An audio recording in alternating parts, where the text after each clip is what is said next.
Hi guys and welcome. You're joining me today for a show and tell.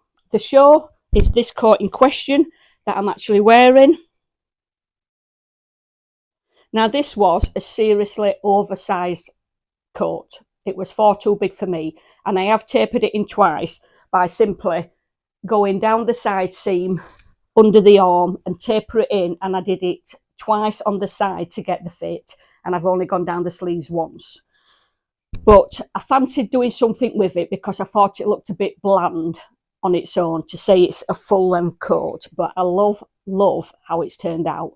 So I'm going to pop the coat on a mannequin and I'm going to talk you through what I did. The first thing that I started with was 2 pieces of lace. Didn't have a lot of it, but it came like this. So you got the fancy lace on the bottom, and what I did was I just got my sharp snippers and I literally snipped. So where you've got all of this netting, I literally snipped all the way around the design to give me the shape that I ended up with on that lace. Now this lace and this lace was gifted to me many years ago by my late mother-in-law, and I wasn't sure what to do with it. But then when I actually bought this jacket and my eye caught this piece of lace, I just went, cog started ticking. So that's how I got there's no stretching this either. Right, so what I started first of all then was I cut this piece to the sizing that I wanted. So I took it right up to the seam where the shoulder is, and then I just positioned it so that I'd got the lower part on the bottom seam, and then where it came up I took that just above the top seam so you can still see some of the orange stitching as you go along. Now this is all hand stitched on. I could have done it on a machine, but I didn't want to do. I wanted to stitch it by hand because you can't see any of the stitching. So where that was pinned, what I did was I'd simply folded this slightly over and then literally just stitched it by going into the denim, into the lace, and moving along as I was going. So that was the back piece. Round the collar, again, I put the lace on and pinned it in position. And obviously I've got it with the right side of the lace facing towards the collar so that when it's down, you're looking at the right side of the lace. And where I pinned it was where you've got the collar and it came to the end of the collar. That is where I've stitched it literally just on top. Well, it's at the bottom, isn't it? Because that's the top of the collar. Is it the top? Yeah, so at the bottom of the collar here, that comes to the bodice, that's where it's been stitched in place. So I did that all the way across, all the way around, by doing it the same as this one, where I just lifted it up, went in, picked a bit of the lace up, picked a bit of the denim up, and then did that all the way across.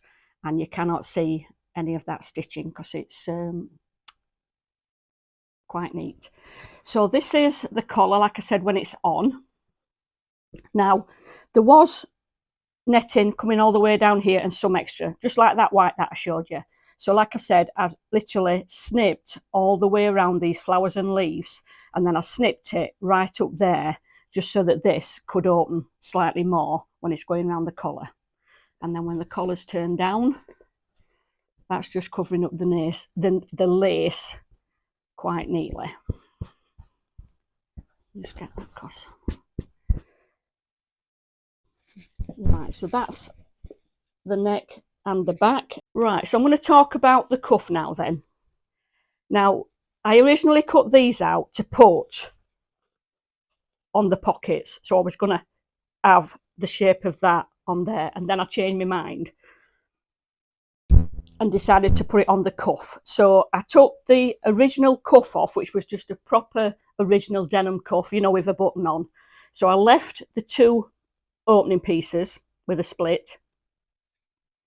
I went round and marked exactly where I want this lace to be stitched on. So you can just see there where I've got some lines there that I wanted the lace to cover, because I didn't want the lace to be coming down to the end of my fingers. So I sort of worked it out where I needed it to be by putting the sleeve on, putting the lace in, and then working out where I wanted it to be.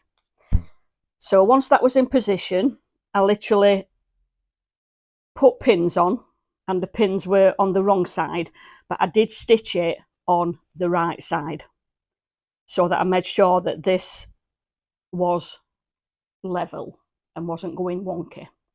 So I just kept going underneath as I'm sewing it, kept going underneath, making sure that this was facing, making sure that this was laying flat after I took the pins out. And then that was the lace in position on the sleeves. Now, talking about fringing, because I love fringing denim. I have got a video on it, but it's on a pair of trousers. The first thing that I did fringe was the hem. And again, I'd worked out how long I wanted the fringing to do. Now, I'd already cut about 3 inch off the bottom because it had got an original denim hem on it, you know, with your epaulets on the side and that. So I took all that off, measured it from the bottom of that actually up 3 inch. And then I worked out I wanted my fringing to be about 1.5 inches. So I measured it all the way up, and then I literally stitched this row of stitching. And what this row of stitching does is it stops your fray from coming any higher up. It will keep it at that level. And then on the inside, it's just a case of getting your threads, well, it'll be here, and then you're just pulling them along. It is a bit time consuming, but well worth the effort. And then obviously at these bits where you've got your, you know, you're really thick, I've left those. I've not bothered fringing those. So when it came to the fringing on the cuff, it's basically done the same way as I did on the hem. I've stitched round it, and this was done when I attached the lace, so it's 1 row of stitching, not 2. And then it was just a case of folding the lace back, and then from this top edge started fraying the denim to get the fringing, so that is how the cuff turned out. Now I just want to show you how I actually did stitch the lace on.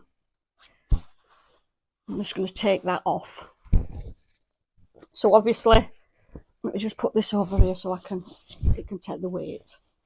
This is how I would stitch it on the collar. Got the collar, you can see there, so I'm facing that down, laying the lace on, and it would be pinned. And then what I would do is start at the beginning. The lace is just at the bottom where the collar is, and I would just literally start working that along with a needle and thread till I got to the end, doing it in small stitches so you don't see any of it. And then the back bit, pretty much laid this on, pinned it, and then I would just sit with that. And it's the same way as I've done with the collar, just keep doing small stitches just beneath where that lace is. And the sleeve ones, obviously, they were done on machine. Hope you've enjoyed this show and tell, guys. It really was pretty easy to do. It just was time consuming. But when something's worth doing, it's worth putting the time in and effort, isn't it, to get the end result. I love how it's turned out. I just think it looks like a bit of got a romantic look to it instead of a bit of a harsh denim look. So thanks for joining me, guys. Till next time, bye for now.